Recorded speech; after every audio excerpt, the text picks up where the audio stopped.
Hello, everybody. This is Tosca at NGO Soul and Strategy. Today, I'm interviewing one of the relatively few female CEOs leading what is de facto a faith-based international NGO here in the US. The name of the organization is Medical Teams International, and my guest today is Martha Holley Newsome. And Martha's career path has been that of somebody who, starting from a grassroots operations job in local community health, worked her way all the way up to the CEO of Medical Teams International. And actually, Martha, I suddenly realized that I interviewed one of your predecessors years and years ago. That suddenly came up for me. In this podcast, I want to dive into some assumptions and myths when it comes to faith-based NGOs, especially amongst those of us who happen to work in secular organizations. I would like to explore those assumptions a little bit with Martha and together come to a more nuanced understanding on faith-based NGOs in this episode. My own experience with faith-based organizations extends to having collaborated with colleagues in World Vision, Church World Service, Catholic Relief Service, Islamic Relief, and most recently, I have started to work with a large Christian faith-based NGO in my consulting capacity. Myself, I'm a Catholic by upbringing and now a member of the Unitarian Universalist Church here in the US. And Martha and I coincidentally met several times at an Interaction CEO retreat and a Women's CEO retreat. Interaction is the umbrella organization for NGOs here in the US. So Martha, with that long intro, welcome. Thank you, Tosca. And I'm just delighted to join you on this podcast. In fact, the name of it just intrigues me. The fact that it's about NGOs, soul and strategy. That had me hooked from the very beginning. Oh, that's lovely to know. Well, soul, what I meant it to convey is not so much the spiritual soul of NGOs, although that can definitely be an important asset. What I meant is I have a particular preoccupation with organizational culture and identity and DNA of NGOs as organization, and the soul to me is also related to that. So true. It has so many meanings, right? It has so many love meanings. that. But I love that you were attracted to that. I like it too. So Martha, let's start. No, actually, first I have to tell our audience a little bit about you. So you're the president and CEO of Medical Teams International, which is based in Portland, Oregon, here in the US. Is that right? That's right. That's right. It's still the case? Yes. You worked for 19 years at World Vision, where you were a vice president, a senior director, the head of the Africa region's HIV/AIDS division, a national director, and more number of capacities in World Vision before you came to Medical Teams International, and you have a degree in public health from Johns Hopkins University. So Martha, for those who do not know Medical Teams International, what is your mission all about, and what makes you stand out from other NGOs who, I imagine, deliver medical services? What is your organization's unique added value? Thanks, Tosca. So Medical Teams International, we, as you already mentioned, we're headquartered in Portland, Oregon, and we were started in 1979 by a Salem businessman responding to the plight of the Cambodian refugees. So we are a Christian health and humanitarian organization. And in fact, when I started with the organization in 2016, we sort of went back to what do we do best and really focus the strategy even more on the health and humanitarian space, because we're a small or medium-sized nonprofit. And so we really wanted to bring our best to the world of humanitarian response. And that means providing basic, as we like to say, life-saving medical care. So we do primary care and run health facilities. And we also seek to strengthen and work alongside the Ministry of Health and the medical actors in any particular context, and work with the community. So strengthening those who have been impacted either by natural disasters or from man-made crises. And of course, we're seeing more of the latter in terms of the complexity of the conflicts that we're responding to, whether it's the civil war in Ethiopia or the war in Ukraine, where we're responding today. So we are active in 7 countries, and then the US as well. So 8 total is where we're working at the moment. Got it, but it's always in a crisis, whether man-made or nature-made. So it's most often shorter-term relief of a medical nature. That's a great question. So actually, because one of the myths, you said you like to explore myths. One of the myths is that refugees are in a country in a short-term basis, which is not true. They're not. I mean, the average amount of time that they spend is anywhere from 12 to 20 years. So in fact, we do have long-term programs, but the long-term programs that we run are with the refugee or displaced populations. So our biggest program, for example, is in Uganda, where we are providing health services, again, in partnership with the Ministry of Health for 1.3 million people. So about 65 different clinics, and that includes the refugees as well as the surrounding community. So there's some long-term programs with refugees in Tanzania, in Uganda. We're responding to the Venezuelans that have fled into Colombia, also the Ethiopians that have fled into Sudan, so running programs in Sudan and Ethiopia, and then in Moldova and Ukraine. Got it. Now you mentioned, and this was something that was immediately of interest to me when I researched medical teams, is that you have a U.S. domestic program as well. Why did you start that, and what does it do for you? By which I mean, as an organization, whether it is from a reputational perspective here in the US with domestic constituencies, I could imagine it could be meaningful for them in terms of deepening local ownership. What does it do for you from a fundraising perspective? Why did you do it? Great question. And in fact, the domestic side of our program has existed for 33 years. So this decision far preceded my arrival to medical teams. And initially, the thought was, we are in the business of helping people access care when they're in a very critical point where they really have no access. And of course, that applies to our neighbors in the US. So there are many populations in the US that for various reasons don't have access to care. So initially, I think they started in medical with a medical van, and then it switched for a long time to exclusively dental. So our big recreational vehicles, with medical teams on the side, we're providing mobile dental services. Right. And that's because many people in the US had no access to dental care. Absolutely. And that is obviously a significant impact for their health. I mean, we tend to disassociate dental from health, but it is intricately related. Totally. Yes. Totally. And I have to tell for a moment, Martha, spontaneously, as a European who's lived in the US now 20 years, and I live in upstate New York, in the rural part of upstate New York, especially in my first 5 to 10 years, I was struck by how many people who are low income clearly have not had dental care for a long time. So I think it's wonderful. Now that you focus on dental care. So, but do you feel, I'm curious, do you feel that having a domestic program of a significant size, not an add-on, if you will, is that helping you with the local, having local roots here in the US, not just from a donor perspective, but more broadly, local ownership? Yes, and let me back up just a teeny bit to say what has changed from it being mobile dental for a long time, but then that will help me get to answering that question specifically, which is when we switched our strategy in May of 2017 and really decided to focus on the humanitarian context overseas, we also made a strategic decision to align our US program more systematically with what we were doing overseas. So we started to think about, if we're getting to people who don't have access to dental care, what else do they need?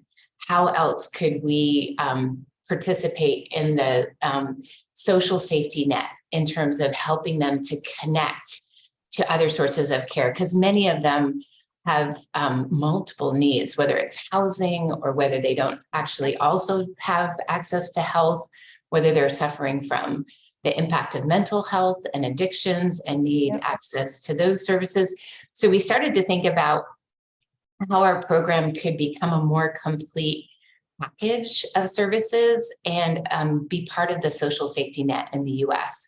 And so we said we wanted to pilot what we were starting to call Care and Connect. How can we provide that immediate, urgent care that they need and connect them into long-term care, whatever that might be? And then COVID hit.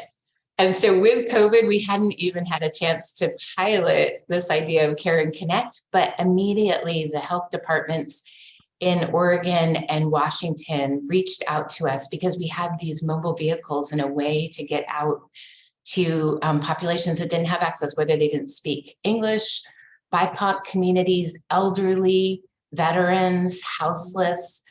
You know, these were all people that urgently needed COVID services. So in the midst of responding to COVID, we grew exponentially and really started to partner very closely with our departments of health in these two states and major health systems. And so that has helped us to literally triple the size of our program in the last 2.5 years, starting with COVID vaccination, starting with COVID testing, and then moving into vaccinations, and then coming full circle with a Biden administration innovation grant to add the dental care back in, which was exactly what we wanted to do in the first place, you know, move towards a Care and Connect model. So that's where we stand today. And back to your question, we do love the fact that this allows us to talk about the needs of Americans and how urgent care for us is incredibly important, and that we want to serve our neighbors, whether they're here in the States and don't access care, or whether they're refugees and displaced overseas and have no access to care. So it provides a consistent message for us and a local base. And a local to global, also living out basically what local to global means. And that issues of poverty and discrimination and injustice, et cetera, are just as much relevant here in the US as they are elsewhere, which I think increasingly is an incredibly important message to act on. Now, switching to you as an individual leader, tell us a little bit about moments from your childhood that shaped you to be the person you are today. Before we started recording, you told me a snippet of a remarkable story. Do you want to go back there? Sure. Thanks, Teska. I think what a key motivational story for me is really the impact that my dad had on my life. And so he was a medical doctor. I was an Army brat who remarkably hated moving, and then have spent the rest of my life moving around the world. But the reason that he had such an impact on me is that he, first of all, loved his patients. So he loved medicine. So I grew up, spending a lot of time in hospitals. He was an obstetrician and gynecologist, and didn't want to be a pediatrician because he hated, he was just so moved by the sick children. So he wanted to be on the happy end of helping kids, come into being into life. That's right. So surrounded by those medical sort of roots, but I then had an opportunity when I was 12, I was running with my dad, and really tragically, he had a sudden heart attack and passed away. I see. Immediately. Yeah. So that, as you can imagine, as a young teenager, obviously shook my world to its core. And I was a pretty happy-go-lucky kid up to that point. But I think after experiencing that, I really wanted to lean into his legacy and decided that I would follow in his footsteps and become a doctor. And because of my church community, I thought, well, I want to be a missionary doctor, because the people overseas, even though I had never traveled overseas, I thought they really need care even more than Americans do. So headed out with that intention, and then got to college and into the pre-med program, and kind of had my second sort of most pivotal moment, which got me into public health. And that was really starting to most pre-med students get to organic chemistry, and what they don't tell you is that 50% of the students drop out at that point, right? So yes, my kids have experience with that. so you know that from a personal perspective. So got to organic. I was playing field hockey, involved in a tutoring program in Southside Chicago, working, and just got so overloaded and thought, why am I doing this? I'm gonna have so much debt. I'm not going to be able to go overseas until I'm 35. So I had a real crisis, as only a 20-something-year-old can have a crisis that was going to end my life, of course, and decided to give it all up. And then ran into some students that were part of a program called Human Needs and Global Resources at Wheaton College. And they told me that they were headed to Cameroon to do public health. And I was like, public health? I had never even heard of public health. So signed up immediately and was able to join that program and really study anthropology. It was kind of like a minor program. And then that sent me to Cameroon for 6 months to work with there were some Baptist missionaries that were running a community healthcare program in very, very remote villages. And that allowed me to live in those remote villages and work with community health workers for 6 months. And that experience cemented my love for public health. And for community health. Yes. Got it. That's right. Now, we all have experienced failures in our lives, and sometimes mistakes that actually help us shape in useful ways, right? Tell me about one or two of those that you think made you the leader that you are today. Oh, all of us have a long litany of failures, right? But which ones are most instructive? I think for me, I probably experienced the most leadership failures in my biggest stint as a new leader when I moved from being the health director in Mozambique. So I was the health director for World Vision Mozambique, and then they asked me to take on the country director role. And I really had very little training. So 33-year-old public health person being asked to take on a big country director role for a large program. It's about 28 million, 900 staff, 5 provinces. So it was like jumping into the deep end. Yeah. So nothing like a primer to learn your leadership skills really fast. And I think one of the first things I realized is that I had all these ideas of how this program should change, because it had really emerged out of responding to the civil war in Mozambique. And so now the transition had happened, and Mozambique was, reestablishing itself as a young democracy. So of course the program needed to change and modify. So I think I embarked on all that change really on my own and didn't understand, a lot of the general concepts about organizational change that, which I love. Yes, of course, as an organizational change person, right? You need leaders, cotters leading change. You need that guiding coalition. So I think at first I just thought I was just going to barrel into this program of change without really bringing people with me. And so I think I learned a very powerful lesson that you cannot affect that change as a leader alone. You need to bring people with you. You need to take time to build the reason why you're changing. And I think having had that experience in Mozambique, when I came to medical teams and we really embarked on significant change in terms of refocusing the organization on the humanitarian context, that allowed me to do it in a better way the second time around. Oh, this makes me think, Martha, that I should interview you on a separate occasion as that case study. Sure. Talk about that case study in change management and what you think you did right, what you think you did wrong, and what you learned. But that's for another day.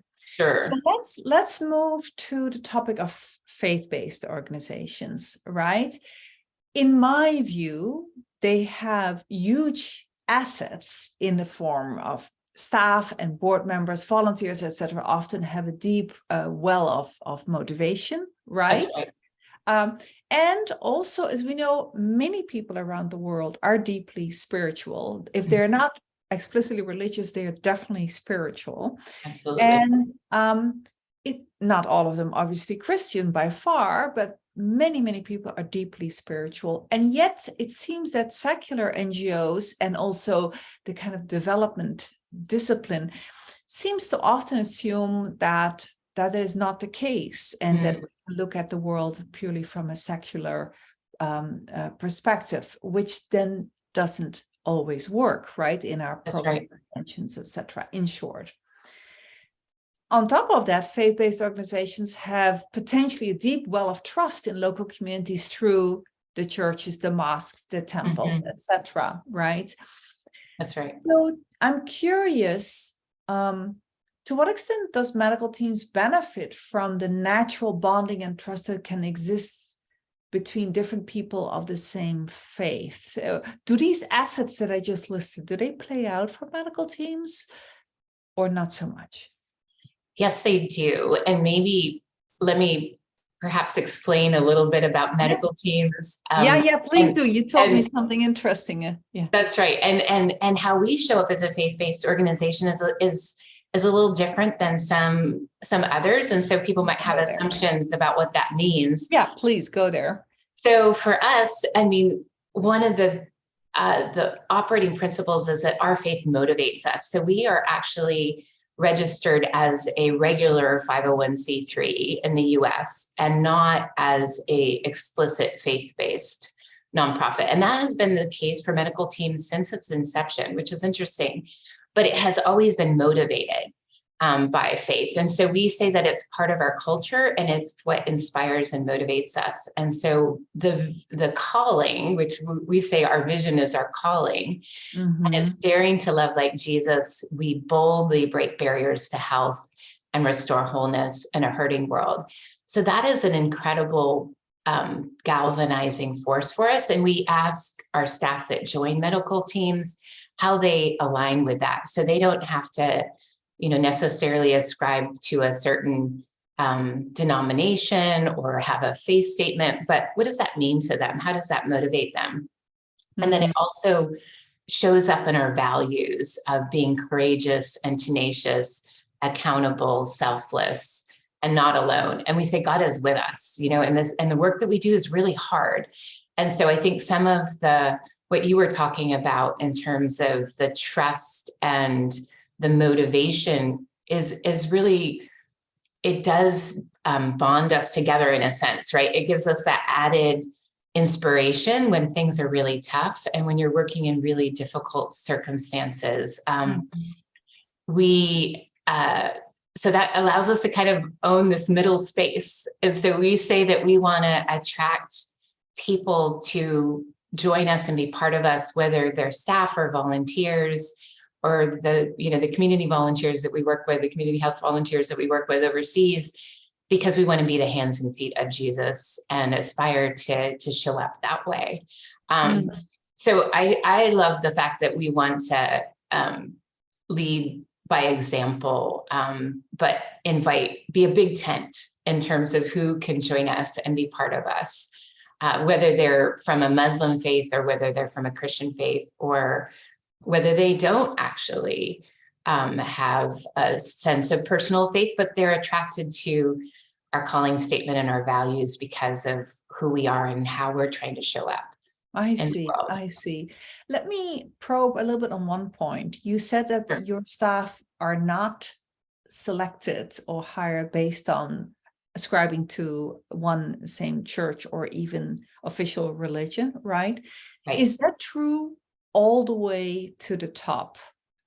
So is it also true that there is not a selection criteria at the higher levels of leadership? Because I know for a fact that is true with certain other faith-based organizations, that once you are, let's say, a national director and up, as an example, right, you need to be of the same faith. How is that in medical teams?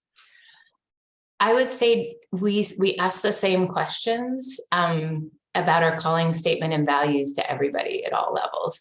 Where it is different is with our board. And that's because our board of directors are volunteers. And so historically, we have had a faith statement that the board of directors has signed. In fact, we just recently changed that to the Nicene Creed, again, because we wanted it to be broader. So you're from a Catholic background, and not now, but originally. And so the Nicene Creed for the Catholics on our board was more well understood and acceptable language. And whereas our old statement probably had more of a Protestant sounding roots to it. And so where it gets more explicit is at the board level. And that's again to retain the culture of the organization and also to follow the legal requirements of a 501c3. So that allows us to exist in that space and follow those legal. Got it. Interesting. Thank you for providing that nuance. We already talked about some of the obvious strengths that faith-based organizations have that, in my view, secular organizations sometimes, quote unquote, would die for, right? Have reason to covet. What potential weaknesses or blind spots do you see show up in medical teams or in peer organizations that you think have some link to being faith-based in whatever way each organization is differently faith-based? Yes, I think one of the downsides oftentimes when you have people that are very passionate and motivated by their faith is I think there can be an isolation in that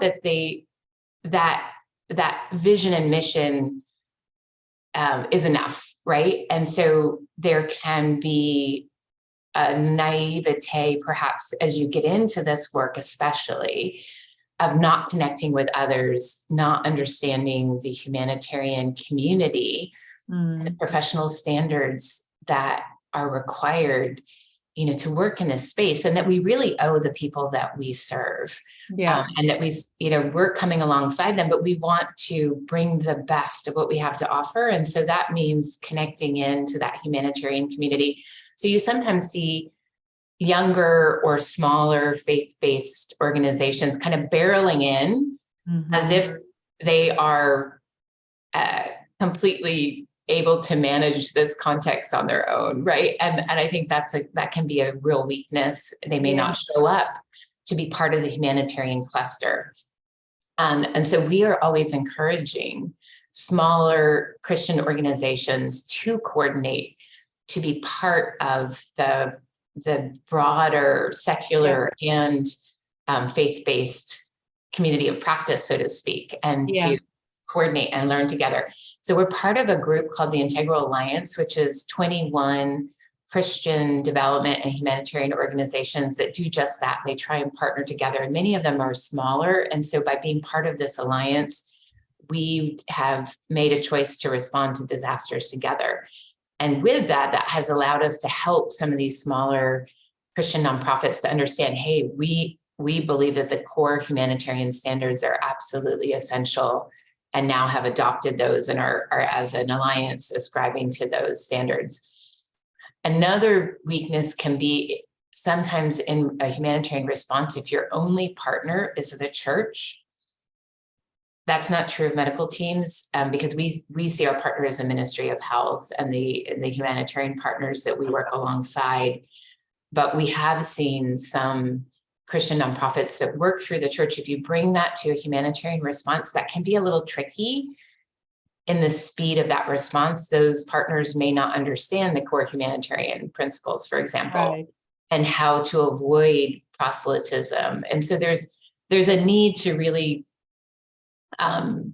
help your partners to understand all of those principles that are so important, that we do not offer any aid that is tied to any belief or any participation in a religious activity that is proselytism. So some of those key principles need to be reinforced. That sounds marvelous to me. I'm really happy to hear you unpack in such a nuanced, thoughtful ways what are both the strengths and the weaknesses. I totally resonate with everything you just said. Now, one particular aspect that actually your team suggested we also address in this podcast, and I'm definitely interested in that angle too, is about what's it like to be a woman top leader in a faith-based organization like medical teams. Anecdotally, I'm saying that really underlined, anecdotally, it seems that women are underrepresented in Christian faith-based organizations in, let's say, the top 2 levels of leadership. I haven't done the research on this, but that's my sense. Would you comment on that? Do you think there is some truth in that or not? And how does it play out for you as a top leader? Great question, Tesca. And I think your assumption is, from what we have seen in the US space, the Christian humanitarian or the Christian development nonprofits are behind the secular nonprofits in the US. And so we talked earlier about how we met through interaction. And, yes. And I think I heard the story, and you probably have too, at one point Interaction had predominantly male CEOs. And then over time that has changed dramatically, right? It's almost 50-50 right now, as far as I know. Oh, yeah. And in the Christian nonprofit space, it is not 50%, not in the US. Now, that Integral Alliance that I talked about, when I started, I think there was 1 or 2 couple women CEOs, and we've seen bit by bit it changing, but it's slower, and it's slower in the US as well. And I wonder if that is because of the teaching in the church. And so many churches in the US are grappling in terms of their understanding of what does the Bible say about women in leadership. And I think that unconsciously may impact the culture of these Christian nonprofits. They would say, no, women have equal opportunity in our nonprofit. But I think that perhaps some of their own personal beliefs may provide some of that unconscious bias that may hold women back a bit from rising in the ranks. And in fact, a brief little story of an aspiring young woman that I know is, I tell her all the time, she's going to be the next president of the United States. So she is, top notch. And she was a fellow in a Christian university, and then was asked to be mentored by the president. But then she found that the president was uncomfortable with having her travel with him, but her male counterpart, there was no discomfort there. So just small ways that Christian women may have a disadvantage that's not even explicit, really, or although she saw it as explicit and did something about it as a young advocate. So, but I think those are the kinds of barriers that Christian women may experience in their careers that can make it a little difficult to crash into the upper levels of leadership in some organizations, not all. Not all. No, definitely not. But it is somewhat noticeable, as you said. So you've already talked deep about these kind of archetypes or belief systems about women and positional power, right? And there are others that secular organizations may well also struggle with, but sure. It sounds like you do think that the archetypes about women and positional power and organizational leadership, etc., are somewhat different from those of secular NGOs. Is that the case? Yes, I think so. Because if on Sundays you worship at a church where women are not allowed to be elders or pastors or preachers, I think that subtly influences you. So you use the word archetype. So maybe that starts to bring some of the internal conflict, right? That, well, why in this house of worship are women not allowed to be leaders, but now they can be leaders in a Christian nonprofit? That creates some dissonance, right? In terms of those beliefs, perhaps making it a little bit harder to see women as legitimate leaders in a different context. So if you don't see them as leaders in one context, how do you then flip the switch to say, oh, but they can be leaders in every other part of society? I think that creates some internal conflict for people, certainly for me. And I'm part of a book club of women who have been studying these issues and reading books and going back to like even what their original text in the Bible said, and how some of that bias might even be implicit in the ways that words have been translated. Oh yeah, over the centuries. It goes back. You make me think, Martha, of my time during my when I was studying my master's degree and my interest in feminist theology from a Catholic perspective at that time. It's the same. It's the same thing, right? These things go very deep, but at the same time, I hear you say they are shifting, and it sounds like the Integral Alliance is, as part of a probably much bigger mission, but is aware of this as an issue and is trying to make a difference in that regard? To some extent, although each organization has its own board and comes from countries around the world. It's international, right? So we have the whole Tier Fund group that represents, from Tier Fund New Zealand to Tier Fund Canada. So to some degree, having these conversations with respect to diversity, equity, and inclusion, especially the inclusion piece, right, in terms of inequity for both men and women. And so it's part of those conversations, but each organization, I think, has to go on a journey, on its own journey, right? If you're going to have a CEO that rises up and is asked by the board, invited by the board to come on as CEO. And so for me, there was a very influential woman that was part of the board of medical teams that played that role of opening up the conversation to say, oh, when they started meeting with the recruiter, to say, oh, well, she might be this, and this, and it could be a woman that would be the right candidate. And very skillfully and influentially, a leader herself created space within the board for that to be discussed, and for them ultimately to say, hey, we want you, Martha, will you come on as president and CEO? So you see that each institution has to go on its own journey. So while the Integral Alliance can talk about it, we don't have much contact with the board. And the board they are the ones that recruit the CEOs. So I see that change needing to happen within board of directors. I see. Interesting. Ultimately.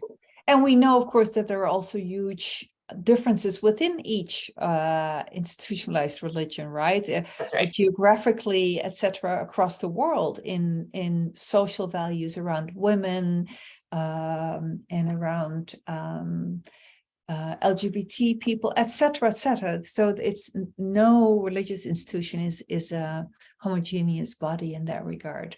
That's right. I need to ask you one more thing before we need to bring this to a close, and that is shifting topic again, and that is about medical teams messaging. I was struck when I looked at your website. You emphasize words like loving the vulnerable, healing suffering, healing the broken, saving, this idea of saving people, right? And I come across that, and also in some secular organizations for sure, but I come across that more, it seems, even amongst faith-based organizations. And as you know, because I know you're very well tapped into the current kind of discussions in the NGO sector, that in some part of our community, there's a lot of discussion and self-interrogation on decolonizing aid, shifting power, anti-racism, diversity, equity, and inclusion. From that perspective, do you think that the language that medical teams uses, is there anything that makes you as a top leader wonder whether that language needs to undergo some change of its own, or not necessarily? Yeah, are you comfortable?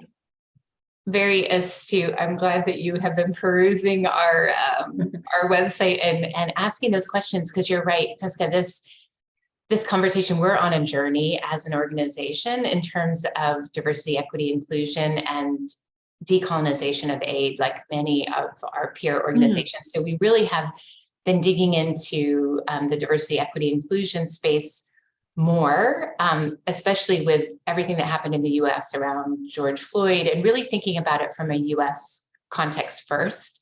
But this year we have prioritized really digging into the decolonization of aid and doing some more learning there.